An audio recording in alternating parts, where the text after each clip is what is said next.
I'm here with Mr. John Stuart Berger, and did I pronounce the name properly? Yes, you did. Remember, I have to get it right because I've spoke to a number of artists and they say get the name right.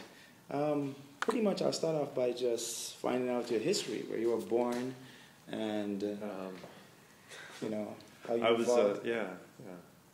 I was born in the East Bay, and I lived all over, Northern California mainly, Portland a little bit, actually Portland area, lived a little bit in the Midwest. Wow. That's basically it. I lived most of my life though in Sacramento area. I read somewhere that as a child in Sacramento, your affinity for art developed, via walking around lifting rocks and looking at weird-looking animals. That was mainly like when we lived in the East Bay. I lived in Danville when it was still pretty rural, and so we had a creek behind our house, and I learned how to draw from field guides, and I would just go exploring every day. I was fascinated by creatures and whatnot. And it eventually evolved into it evolved into what you see here today, right. Which is what we're going to show you guys soon. Well, as I did a little research on you, I came across some terms like the original pathology and the tadpole metamorphosis, and I wasn't really clear. I knew that the figures, the images you were creating, had some things in common, which is that they had to have that really crazy bite, and they had to be dangerous. And I'm trying to figure out the affinity why. And just the whole reasoning behind your art, like why you create what you create. In what sense? I mean, in terms of the motivation, I know it stemmed from you being a child, and you really. What do you think draw you to the animals? And not did anything like just. I don't know. I just identify with the figures, and I think natural beings and organisms fascinate me. I think. They're less pretentious than people. They go about their day and their business as they should, and there's nothing much societal pressure on them to be one way or another.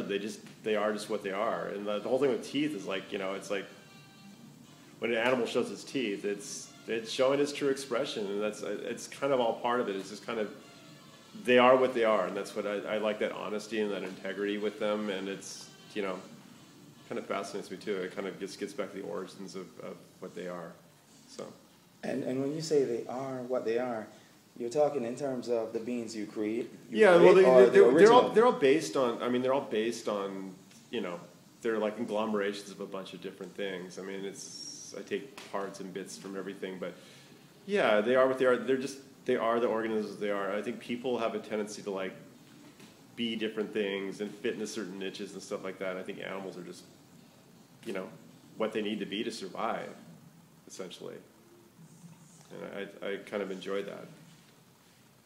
So, and one of the things that I've been, as I try to understand each painting, most of the images that I saw is when, obviously, I walked through, or online, is the message behind each. Is there a specific message? Would we have to walk you through it and you break down, in terms of composition, color, and just the evolution of each image? Why did you place, what looks like a tree growing out of, one particular image? I know what's consistent, the mouth, but... Yeah, I just am mainly just playing around and fascinated with putting certain things together, I guess, and seeing how things look together. I very rarely feel that I have a kind of resolved things or arrived at a conclusion. I feel that everything that I've done is like a study for something bigger or larger.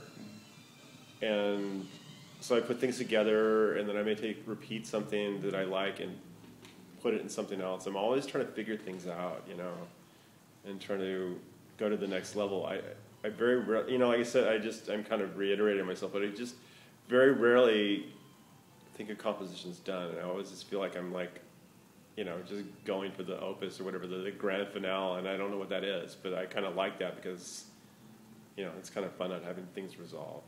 It's kind of fun learning about things and trying to figure them out and go on.